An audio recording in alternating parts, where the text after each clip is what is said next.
mbokk yi ñuy bàyyi xel ci Sénégal 7 amaat nañu mbégte ànd ak yéen seen émission 13 minutes de vérité le 10 novembre jàll na ñu ngi xaar le 1er décembre nga xamante ni ci la ñu dàq li nga xamante ni mooy procès Barthélémy Diaz ndax dina dem ci le 1er décembre bi ñu jëm am déet loolu yëpp incha allah daañ ci am lu ñu leer ndax ci jamono jooje ci la ñuy sóobu ci li nga xamante moo aju ci pré campagne bi tey nag ci émission bi ñuy dalal ku bokk ci Yewwi Askan Wi rawatina ci cellule de communication bi di Ndéme Dieng nekkit ingénieur ci wàllu aménagement tey moom la ñuy dalal si suñu plateau 13 minutes de vérité kilifa gi ñu lay nuyu di la ziar di am mbégte di la dalal di la wax ni ginnaaw boo nuyoo li ngeen def démb lan la.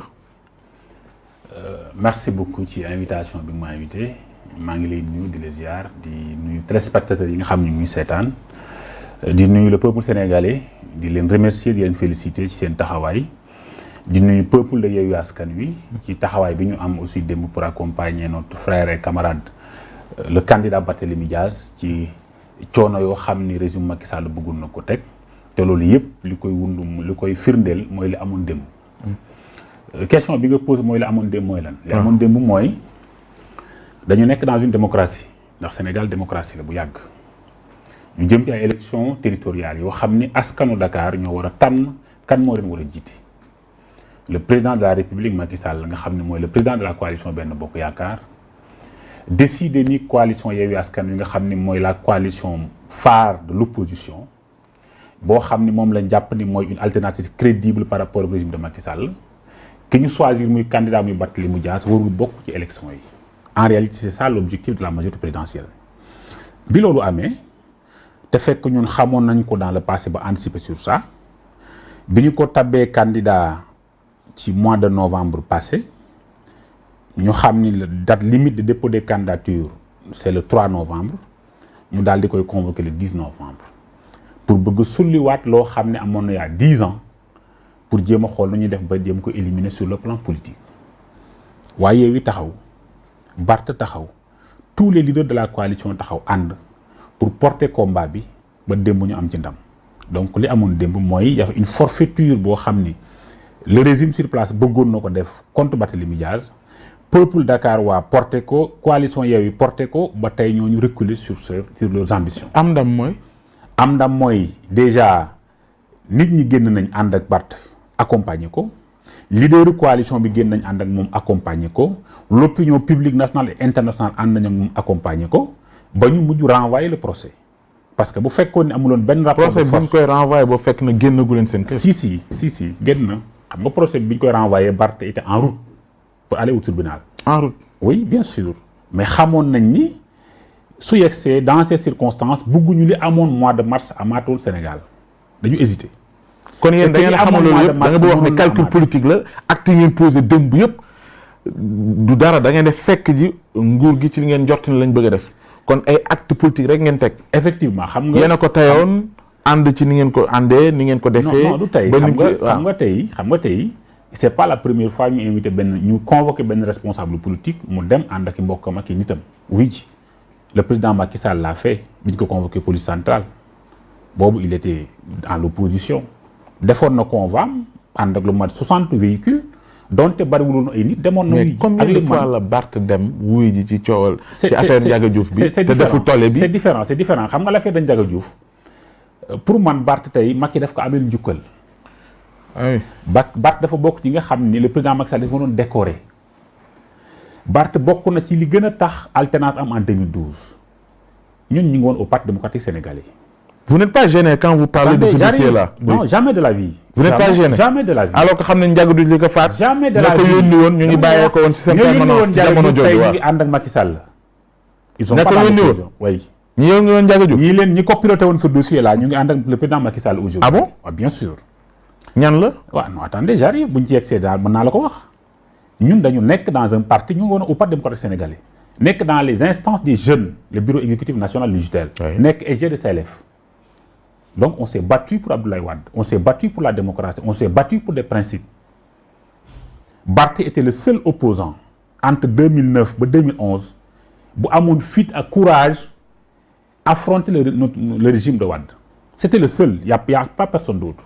c'est Barth moo jox le courage aux autres même pour à partir de 2011 ñu mën a porter des combats donc Barth a fortement contribué pour que alternance am en 2012 et que s'il n'était pas Barthélémy Dias mën naa gëm ne alternance du woon am parce que kon moom may fit leader yi fi newoon ñëpp amul benn jeune benn leader bu ànd ak Macky Sall wala la coalition d'alors bu amoon fitu jàkkaarloog le régime d'Abdoulaye Wade ça n'existait pas Barth était seul c'est la seule personne qui a mené des activités entre 2008 ba 2011 bu permettre benn dynamique am au niveau de l'opposition pour ñu gëm a affronter le président Abdoulaye Wade donc kooku tey suñu arrivé au pouvoir.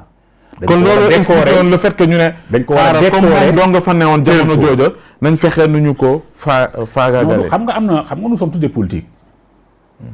Barth Abdoulaye Wade même bu gagné woon da koy libérer. ah oui oui. kon le fait que mu kiyoon ko. non kiyoon ko c'était quoi. logique politique la xam nga logique politique mooy Barth il dérangeait. parce que amoon na conviction amoon na principe am na lu mu gëm. te dafa doon dem jusqu'au bout. mais ça n'existait pas ci ñeneen ñi.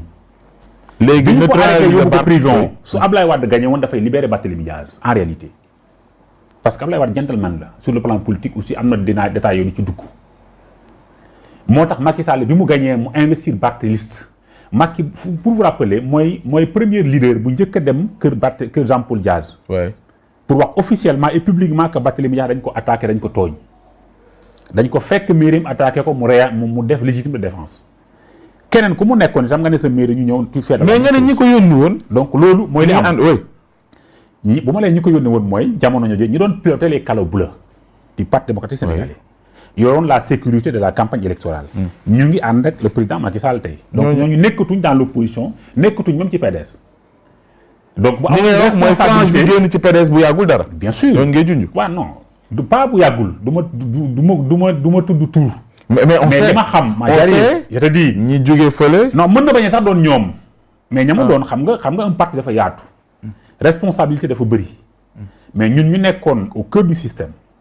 yoroon destinée de la jeunesse libérale nekk dans les instances de décision xamoon nañ kan ku nekk lan mooy sa responsabilité sur la pré-campagne de 2011 ñi nga xam ne ñoo yoroon la question sécuritaire ñi nga xam ne ñoo yoroon les calots bleus ñi nga xam ne ñoo doon recruter la sécurité bi doon accompagner di protéger ñooñu aujourd'hui ñi ngi ànd ak le président. objectif bi lan la woon bi ñu yónnee. peut-être l'objectif pour man c'était pas peut-être d'aller tuer Barth peut-être c'était d'intimider. ah oui parce que sur le plan politique am na yoo xam ni ça peut se permettre. am na loo xam ne rapport de force la am na loo xam ne débat d'idée la di nga arrivé en un moment de la vie da nga xam ne situation bi d'autres situation débat rapport de force la foog ki ngay jàkkaarloo xam la ngay peser jusqu'où tu peux aller quels sont les moyens dont tu disposes peut-être ña doon dem à l'époque c'était peut-être pour intimider quelqu'un mais ils étaient aussi armés que Barth. oui donc Barth amoon na toute la légitimité de se défendre. su doon maanaam a def li mu def man si c'était moi ma nekk maire en cette période autant de véhicules autant de gorilles armés ñëw pour mën intimider ma. vous n'étiez pas aussi me défendre.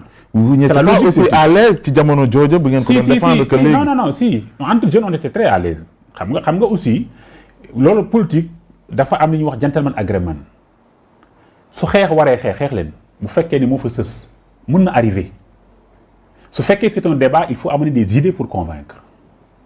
bu fekkee c'est un programme il faut avoir un bon programme pour développer tous ces paramètres là dafa nekk dans le champ politique. alors li ngeen def démb lan la acte ngeen posé parce que. li am démb dem wax naa la sànq ni laata moo quitté.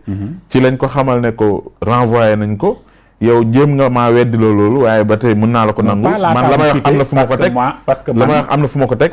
maintenant teewul continuer ngeen te xam ngeen ni renvoyé nañ ko lan acte boobu ngeen posé laa bëgg nga wax ma lan la. li ngeen def noonu lan la dama lay wax xam nga yebaate weesuwul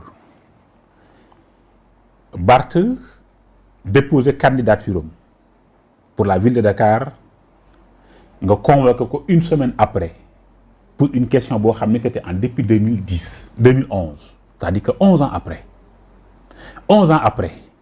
de 2012 ba 2017. man loolu du ma ci ñëwaat. non c'est important non dañ ko wax puisque c'est un dossier xam nga un dossier politique xam nga un dossier politique dafay am un règlement politique. un dossier judiciaire am un règlement judiciaire. Le dossier de Barth n'a rien de judiciaire. Ah oui? Oui, il n'y a rien de judiciaire. C'est un dossier purement politique. Parce que sur le plan judiciaire, on ne peut rien incriminer à Barth. Absolument rien du tout. Absolument rien. Il fait appel de sa première condamnation. Non, attendez. Muy suivre process Parce bi. que cette condamnation, parce que condamnation bi moo injuste. waaye léegi accuser nit ki defal ndànk di nga accuser nit ki de meurtre. di ko condamner pour 6 mois. Dans une république. qui mais léegi après lan la def moom. non attendez parce que du dul yoon. waaw mais après lan la def. waaw je suis d'accord mais lan la def après. mais parce que nangu gëmul ni loolu war naa mu def appel. moom la bi mu defee attendez bi mu defee appel. xam nga si bu ñu fàtte bi ñu defee appel ñu ngi jàpp décret bi jàpp élection législative locale yi c'était le 10 mai.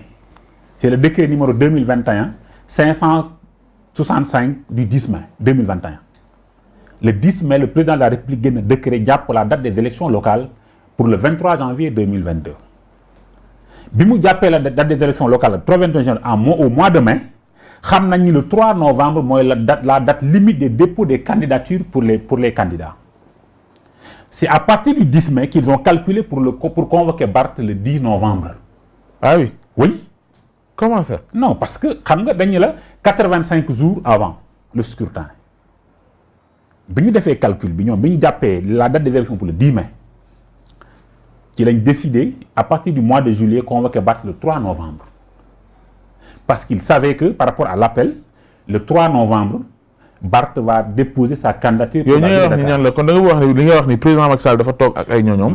C'est un régime bien sûr. ak ñi nga xam te ne ñoo ŋànk la justice. parce que li nga wax ni effectivement fexe imposer leen seen calendrier. c'est la vérité xam nga Macky dafa am lu bokk Idrissa dafa gëm sondage. dafa def 4 sondages sur le territoire national pour les locales. 4 sondages yëpp Barth passe en tête. amul benn combinaison possible buy jàll que Barth du gagner. Barth si les candidats il sera maire de la ville de Dakar. Dakar c'est pas une ville qui fonctionne sur des questions de communautarisme. Dakar dépassé na yooyu. Les Dakarois ñoo porté Barth dans le cœur décidé accompagner. loolu dinañ ci ñëw parce que li ngeen di wax nii yëpp taxawalee loolu c'est important may wax l'acte. bi loolu amee ci lañ décidé appel bi pour ñu def ko le 10 novembre. am ci 2 objectifs. Objectif bu njëkk mooy il faut dissuader Khalifa ou la coalition Taxawu Dakar d'investir Barth. Deuxième objectif, il faut faire la pression, créer les conditions pour ñu jéem a investir Soham Wardini. Sachant que Soham Wardini est avec Macky Sall en réalité. Ah oui. Bien sûr. loolu moo tax ngeen écarté. Non, c'est la vérité. Soham est avec Macky. Coalition bi Soham dem élection locale bi Macky Benno Bokk Yaakaar ñoo fay la caution, c'est la majorité. Tous les candidats de cette coalition buntu bi sont de la majorité présidentielle. buntu bi nii nii. Bien sûr, maa la ko wax. Ah oui. Sont de la majorité présidentielle. L'honorable député Chérif Monté. Je suis oui, il est avec Macky. C'est Macky qui a payé la caution de la coalition buntu bi. Soham travaille pour Macky. Le Khalifa le savait, toute la coalition le savait. C'est pourquoi je félicite et j'encourage les pastéfiens qui ont fait de toute leur pression pour que Barth soit le candidat de Dakar. Parce que Macky voulait que Soham soit le candidat de l'opposition. Parce que Soham travaille avec ñoom. Mais nous on savait qu'on ne le ferait pas. kon na mu yàggee noonu kon lan moo waraloon wiiri bi. mu yàggoon xam nga xaara et tout. non c'est important bu fekkee li nga wax c'était clair dans la tête de toute l'opposition de la coalition Yewwi que Barth est le candidat. Il y avait aucun doute là-dessus. Mais il y avait d'autres éléments yu ne woon peut-être dans la coalition compte tenu de beaucoup de choses peut-être Soham avait essayé de les travailler pour jéem a victimiser wu. Toutes ces questions-là il fallait les régler. moo tax bi pënd bi wuree bañ désigner Barth candidat tous ceux qui étaient avec Khalifa sont restés avec Khalifa sont restés avec Barth parce que le pouvoir a tout fait pour que ñu def Soham candidat. D'accord dinañ ñëw léegi donc loolu moo andi woon peut-être retard bi. mais on savait dès le départ que Barth sera le candidat de la coalition Yewwi. dinañ ci ñëw parce que dès le départ que Barth va gagner ses élections. non dinañ taxaw ci l'acte il faut qu'on la commente ñu gën a continuer parce que li ci am démb dafa bari. te war nañu vider lu ci ëpp ci taxawaay boobu. da ngeen am ci responsabilité Ndem Dieng bokk ci cellule de communication Yewwi Askan Wi mooy sunu gan ci 13 minutes de vérité léegi ñu songu deuxième partie bi.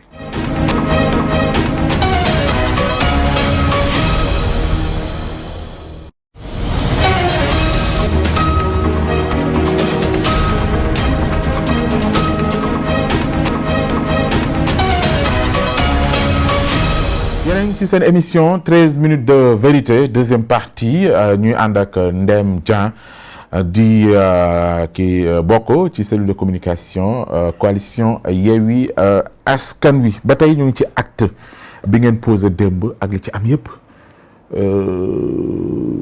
on a vu hier lu ñu gëj a gis ci leader bu mel ni Khalifa Ababacar Sall ci waxinam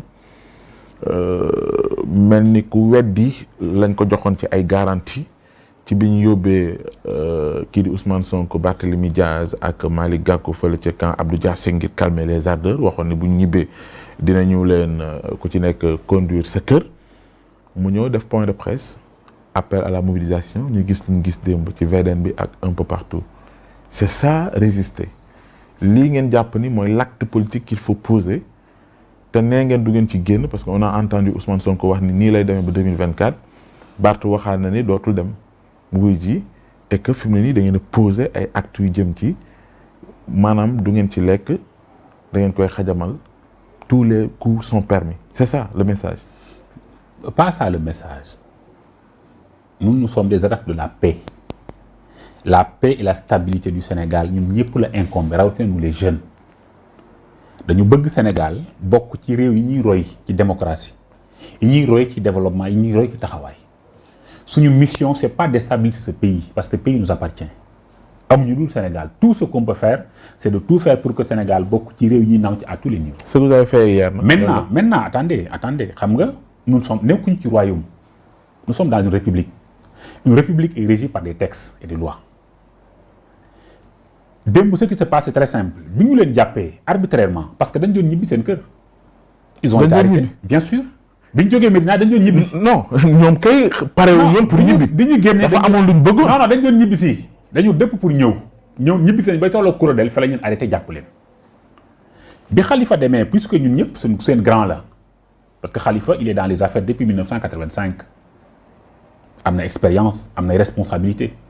bokkoon ci ñi gën a jox cër ci àdduna bi ci mbiru maire parce que presque kuréel gi fi ëppoon solo moo ko jiite woon ñëpp am ci moom confiance mu am liggéey bu am solo aussi boo xam ne def na ko Dakar def na ko Sénégal mu nekk kilifa bi ñu leen jàppee mu dem camp Abdou Diassé autorité militaire yi parce que militaires yi duñ gendarmerie duñ police ñooñu sont très responsables ñu ni ko nañ nit ñi dem ñu baleen ñu ñibbisi. Khalifa génn non c'est important c'est différent l'armée c'est autre chose c'est pas la police.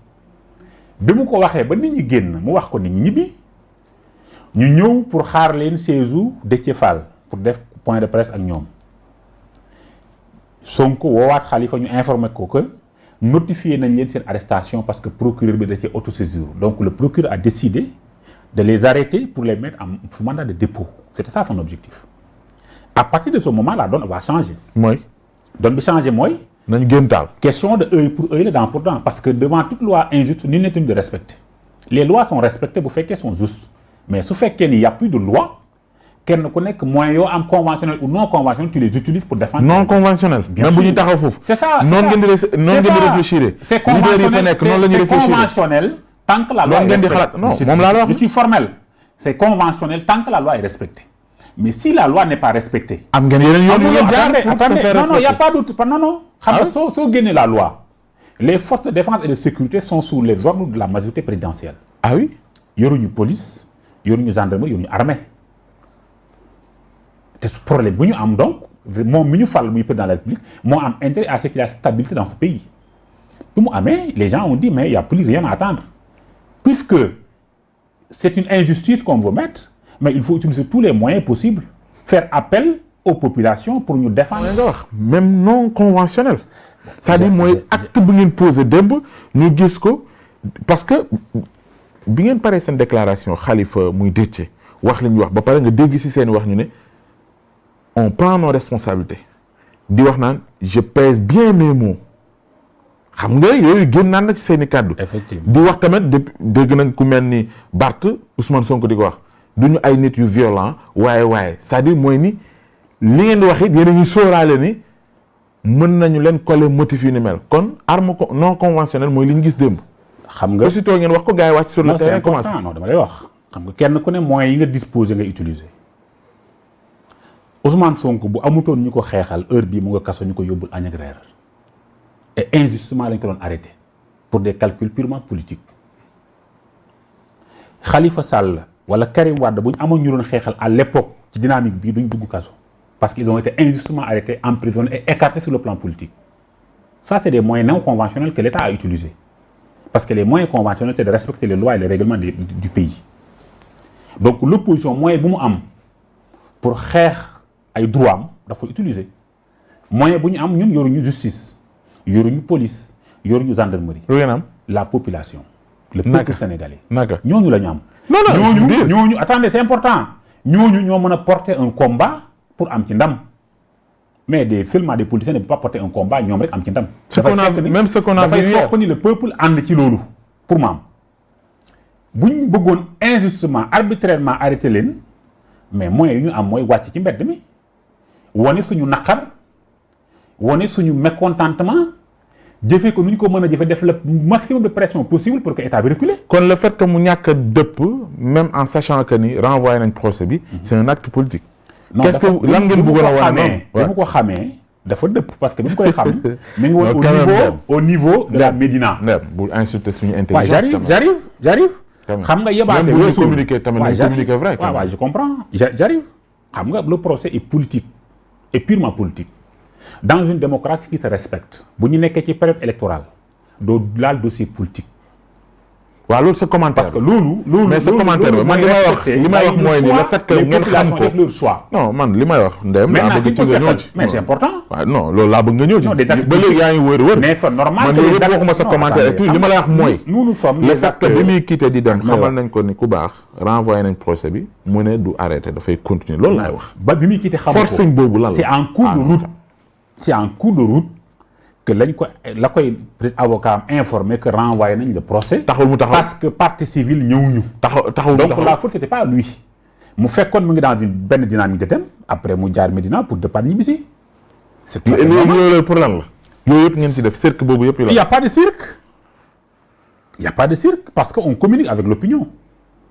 parce que il faut avertir les gens que nous ñu ngi ci li ñu xam ne moom la ñu yoon may.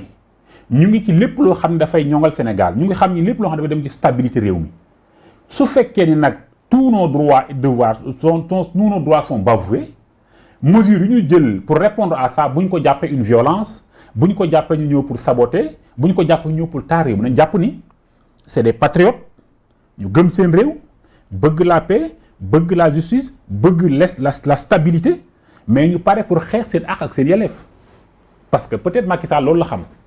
Macky fonctionné wul ci mbiru loi mais mën nga maa yow wax ne doxul ci mbiru loi yow mën nga ma wax ne ma. oui. bi Khalifa ak Déthié démb bi ngeen di tenir bi ngeen di def seen déclaration. que xamu leen woon ni woon ñii dañ leen di libérer. amul woon dara non sérieusement man xam nga man dama am privilège yu nekkoon ca salle bi ñu doon defee la réunion technique pour def point de presse bi man j'étais dedans maa ngi woon toog ak leader yi ak les Déthié et Khalifa bi Khalifa ñëwee ñu toog dañu effectivement. Les militaires wax nañ ko ni ko dañ leen libéré ñoom Barth pour ñu ñëw ñoom la ñuy xaar point de presse mu toog tuuti Sonko woo ko téléphone séance tenante que ni notifié nañ leen seen arrestation parce que procureur moo autosaisir loolu moo indi parce que point de presse ba c'était pas les Khalifa ñoo ko waroon def ñoom Barth ak Sonko waroon ñëw def ko loolu moo indi changement bi. donc séance tenante lañ ko wax ne dañ leen a notifié seen arrestation. bu ngeen ko notifié nag mooy dañu jëm ci procédure am crime. yu leen bëgg a porteloo.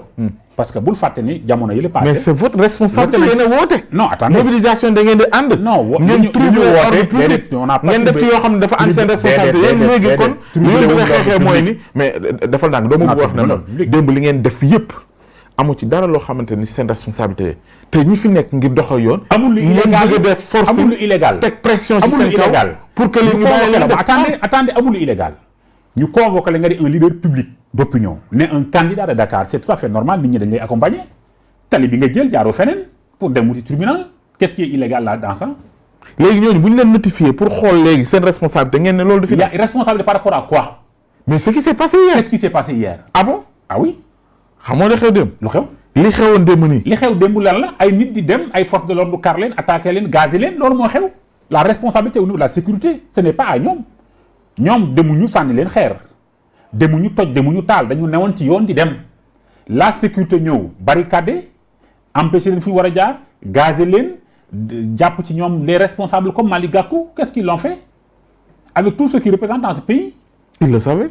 Non attendez mais par essence politique xam nga yii yëpp Macky jaaru ci Macky ne s'est jamais battu sur le plan politique jamais mësul participer ci une manifestation. c'est quoi le rapport coow non c'est important parce que boo ci jaarul boo koy teg parce que jaaroo ci élégance bi nga war a jox sa adversaire nga xam ne sa nawle la pouvoir yàlla koy joxe ku ko war a am da nga koy am bu ko war a ñàkk ko kenn da nga am parcours le reste problème destin la mu bàyyi démocratiquement nit ñi compétir que le meilleur gagne. d'accord kon yéen kon tey fi ngeen toll mooy ni. seen yoon ci ay justice les institutions da ngeen ko tege na le. non tey rapport de force ngeen indi seen kanam ak seen diggante ak seen adversaire. non attendez. mooy ba yaa ko wax sànq. j'arrive je t'explique xam nga le Sénégal mooy réew moo xam ne y a qu'un seul pouvoir c'est le pouvoir exécutif amul pouvoir judiciaire amul pouvoir législatif existe na dans les textes mais sur les faits ça n'existe pas. et pourtant cela ne veut pas dire dans vos droits. j'arrive cela ne veut pas dire. ci confection cela ne veut pas dire qu'il n'y a pas des juges autonomes indépendants patriotiques qui se battent toujours pour le respect du droit.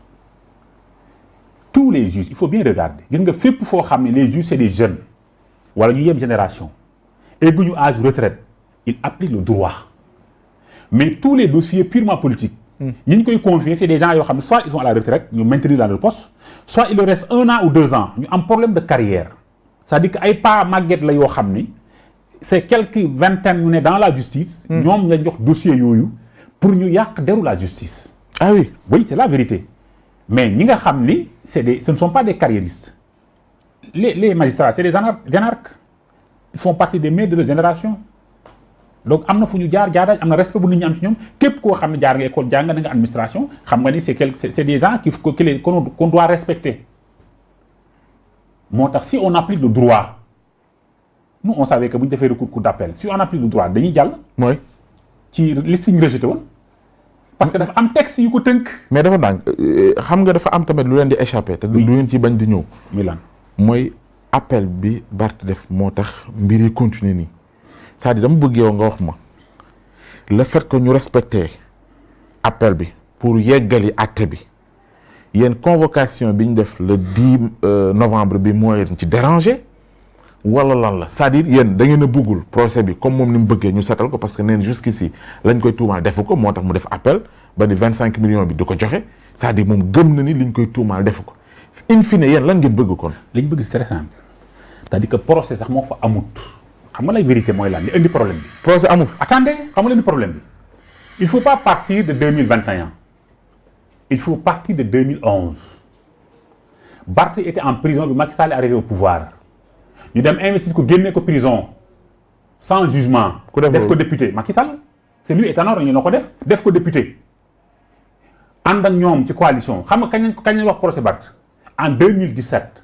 bi Barth bi ñu jàppee ni Khalifa Sall va être candidat pour l'élection présidentielle de 2017 et pas de 2019 ñu jàpp ni Barth ak Bamba Fall ñoo ne ci ginnaaw di ko pousse pour nekk candidat ñu ne nañ jëli procès dossier Ndiaga Diouf def ko procès. léegi ku rey Ndiaga Diouf c'est ça léegi bu dee procès amul kon kan moo ko rey. ku rey Ndiaga Diouf. bon ku ko rey xaw ma ku xamuñu ku ko rey mais li am. vous pouvez pas me dire ça. mais j'arrive xam nga y a des tirs ñi demoon ànd ak Ndiaga Diouf ils étaient armés Barth ak ñi mu àndal ils étaient armés ça peut être Barth. Ça peut être quelqu'un parmi l'entourage de Barth, ça peut être même quelqu'un parmi ceux qui étaient avec Ndiaga Diouf. Parce que il était mais yow mënoo ko xam maintenant j'arrive fi nekk ngeen def j'explique parce que cette mort là xam nga tey li tax man la mort bi même amul même bu ñu xamul diwa ko rey dara mënu ko ci fekk. ah oui oui légitime défense la yow boo ñëwoon pour rey ma rey la loi du ma jàpp suñu loi texte réew moo ko wax. non est-ce que loolu la. mais attendez su ma wax ji mooy est-ce que loolu la. non xam nga est-ce que dafa ñëw pour ay sànq wax nga ma. j'arrive je t'explique c'était pas ça. man mi newoon au PDS man naa jàpp ne il n'était pas parti pour tuer Barth c'était peut-être pour l'intimider mais xamoon nañ ils étaient aussi armés que Barth moom li mën a comprendre moom mën na jàpp ne ñii dañu ñëw pour jël bakkanam. léegi ñu joxe instruction bi nag tous les signaux. léegi ñu joxe instruction bi nag te nga xam leen yow nga mën leen identifier xam leen nga ne ñoom doo leen tudd. nga ne tey ñu ngi ànd ak président Macky Sall loolu ñu ko mën a comprendre rek. loolu moo lay wan ne c'est-à-dire loolu la ñu mën a comprendre aussi loolu moo lay wan ne procès amul. loolu mooy procès amul. parce que procès léegi lan moo ci responsabilité ñan la procès mënul amul parce que bu doon am day am procès amul parce que ñi nga xam ne ñoo commandité ñoo jël ces nervis recruter leen ci kalo bu yi jox leen ay moyens encadrer leen yónni leen ñu dox ay mission parmi ces mission bi demoon ci Barthélémy Dias mais ñooñu ñi nga ànd ak président Macky Sall entendre ñu leen laaj ñu leen enquête ñu leen tu ne peux pas prendre une seule personne ci benn dossier boobu ni moom mooy le problème. non kenn ci parti civil li mu wax mooy ni avocat moo ñëwul te avocat mooy Maître Sall. avocat kan. avocat waaw. avocat Maître Sall. ñi gunge woon maanaam ki nga xam moo jiite woon escorte bi waroon dem seeti te wax na ko sax nee na du woon rek Bart mais ba ci Alioune Tine. waaw cité na ko moom laa moom moo ne avocat am ñëwul mooy Maître Alioune Sall. ñooñu demoon xam nga fu ñu njëkkee xam nga ñun on était au cœur du système. ci Bathily ak Niass la njëkk a dem intimidé c'était peut-être mission d'intimidation mais c'était des gens aussi armés que foo ko takkoon parce que situation politique peut-être laajoon na ko ci Niass Bathily la njëkk a dem ak Niass doo ko jóg a dem ca Barth mais ñi ko yoroon di ko piloté mais ñu ngi ànd ak Macky Sall aujourd'hui mën naa bañ a doon avocat bi mais ñi ngi ànd ak Macky Sall.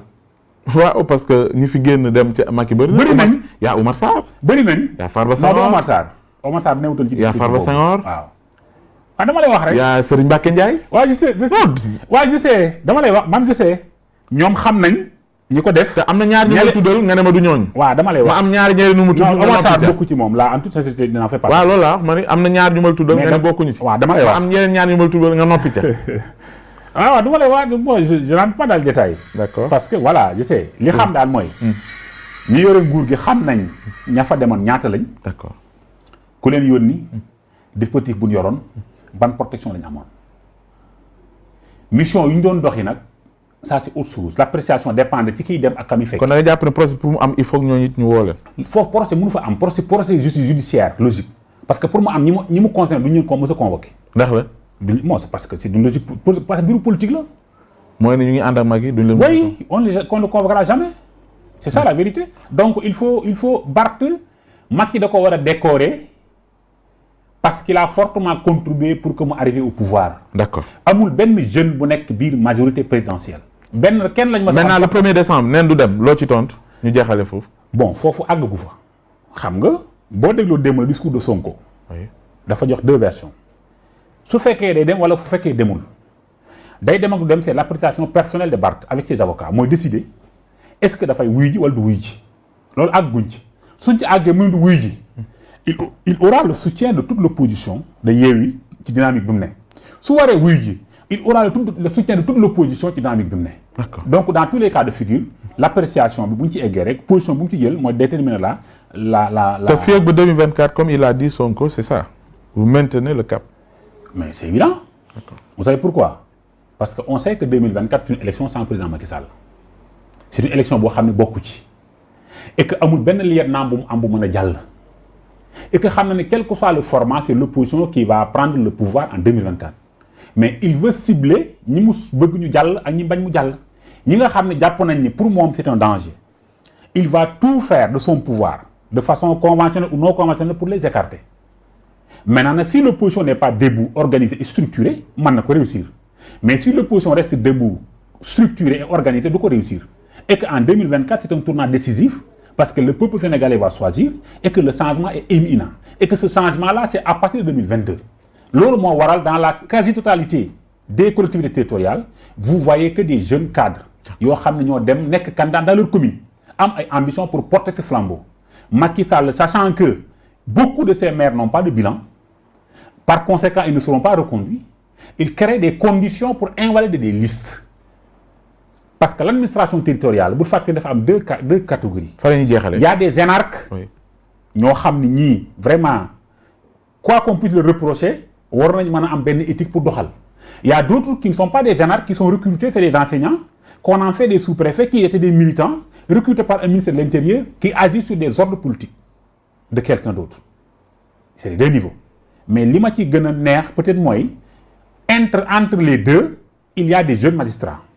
bien formés, patriotiques, ñu xam ne tout ce qui les intéresse c'est la stabilité et la paix de ce pays et qui ont dit le droit, ce qui a permis que beaucoup de listes de Yewwi Askan Wi qui ont été déclarées irrecevables par ces administrations-là, ces listes ont été déclarées recevables et que leurs responsables vont participer à la compétition au niveau le 23 janvier. ñu ngi lay gërëm di la sant Ndeyam Dieng moom la ñu amoon ci 13 minutes de vérité ci seen émission bi am fii ci Sénégal 7 ñu koy gërëm di ko sant muy bokk ci cellule de communication Yewwi Askan Wi xam naa on aura l'occasion ñu ñëwaat incha allah ci local yi parce que xam naa ni bëri na ay candidats yu ngi investir un peu partout am nañ tribune yu am solo yoo xamante ne ce sera pour vous les candidats wala ñi nga xam ne ñoom ngeen désigné dans la coalition jëm ci local yooyu ñu lay gërëm di la sant bu baax di gërëm ñi ñu àndaloon wax leen ni lundi incha allah lañ fi dajawaat beneen numéro gërëm également techniciens yi ñu àndaloon. may ma sant gërëm ak ñi nga xam ne ñoo nekk la commune de Dingiraay. nga xam ne man lañ choisir candidat de la coalition Yewwi Askan Wi. ñu defar suñu programme tënk ko ci livre bi. waaw si dañ ci ñëw. nga xam ni ci lañ fas yéene indi. toutes les solutions possibles. pour que suñ commune bi nga xam ne bokk na ci gën a deltu ginnaaw ci Sénégal. bokk ci féete kaw ci Sénégal. d'accord donc toute l'équipe bu ñu fa ànd di ci liggéey. incha allah ak tous les candidats au niveau du département de Bambey. d'accord ñu ngi leen ci. dinañ ci ñëw parce que am na ci aspect commercial boo xamante ne jagleel nañ leen ko incha allah. bu leen ci am dara lu leen ci métti nañ ci ñëw gërëm leen sant leen ba semaine prochaine incha allah.